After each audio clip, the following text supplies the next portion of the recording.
Jean-Philippe Beignet, bonjour. Bonjour. Alors, visite décennale, prolongation, depuis un an, on s'y perd un peu. La centrale nucléaire de Fessenheim est-elle finalement autorisée à produire 10 ans de plus? Écoutez, à ce stade, on attend l'avis de l'autorité de sûreté. Nous avons réalisé la visite décennale en fin 2009 et début 2010. Nous avons obtenu les autorisations pour redémarrer l'installation de la tranche numéro 1 de Fessenheim.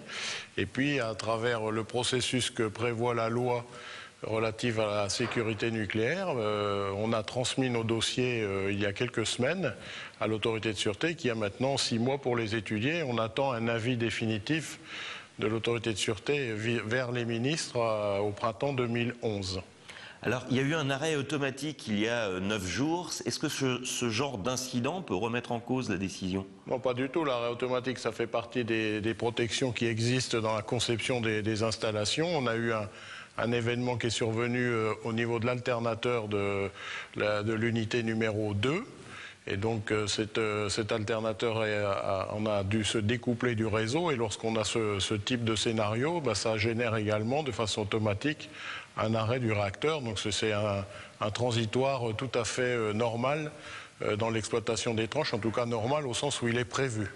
Alors vous avez beaucoup communiqué, tenté de rassurer au cours de cette dernière année, mais finalement depuis Tchernobyl, une centrale nucléaire, ça fera toujours peur, non ? Je pense que nos installations sont des installations très complexes qui mettent en œuvre des techniques assez compliquées, et donc il est toujours difficile d'en parler. Moi je crois que ça peut également faire peur pour un certain nombre de riverains, ça aussi je le comprends, de téléspectateurs, mais ce qu'il faut bien avoir en tête entre une centrale comme celle de Fessenheim et celle de Tchernobyl, c'est qu'on a entre les produits radioactifs et l'environnement, ou les hommes et l'environnement. À Tchernobyl, on avait 2 barrières. À Fessenheim, il y en a 3. Et la 3e barrière a d'ailleurs été le bâtiment réacteur. On l'a testé à l'occasion de la visite décennale dans les conditions où il serait soumis en cas d'accident. Il a démontré sa parfaite étanchéité. Alors Fessenheim est quand même la plus vieille centrale de France.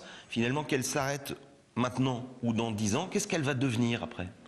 Écoutez, d'abord, la centrale nucléaire de Fessenheim, elle produit de l'électricité. On le souhaite pour les prochaines 10 années, ça c'est l'objet de la visite décennale. On va également, comme l'a dit le président Proglio, travailler à des études pour éventuellement poursuivre l'exploitation de la centrale de Fessenheim au-delà de 40 ans, en accord et sous le contrôle de l'autorité de sûreté.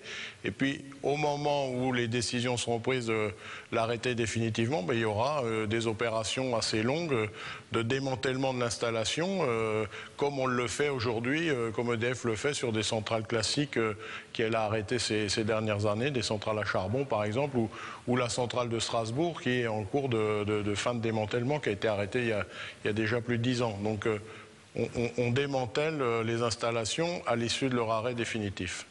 Alors, depuis quelques jours aussi, on nous dit que la menace terroriste est plus importante en France. Fessenheim paraît bien fragile. Par exemple, s'il y a un détournement d'avion, on pense tous au 11 septembre. Écoutez, il y a un certain nombre de mesures qui sont prises par les pouvoirs publics de longue date sur la protection aérienne des centrales nucléaires ou des sites sensibles d'une façon générale. Mes équipes de surveillance du site sont en relation avec les équipes de l'armée de l'air qui assurent la protection de l'espace aérien français. Donc ça, c'est un élément important. D'autre part, la centrale, à l'époque, a été conçue pour résister, je parlais du bâtiment réacteur tout à l'heure, pour résister à la chute, à l'impact dû à un avion d'affaires.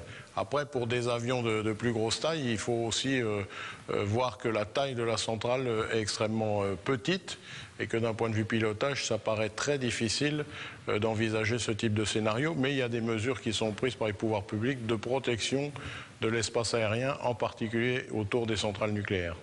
Alors, depuis plus de 30 ans maintenant, est-ce que vous pensez que la centrale de Fessenheim a été acceptée par les Alsaciens ?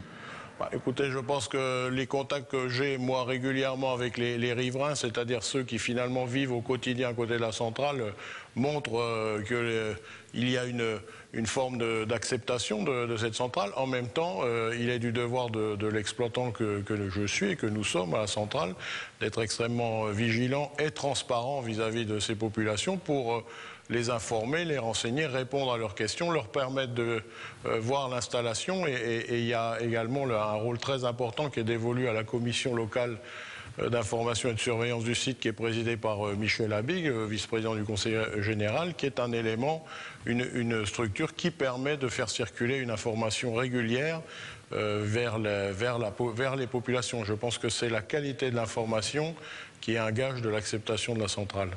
Jean-Philippe Besnier, merci. Merci beaucoup de m'avoir donné la parole.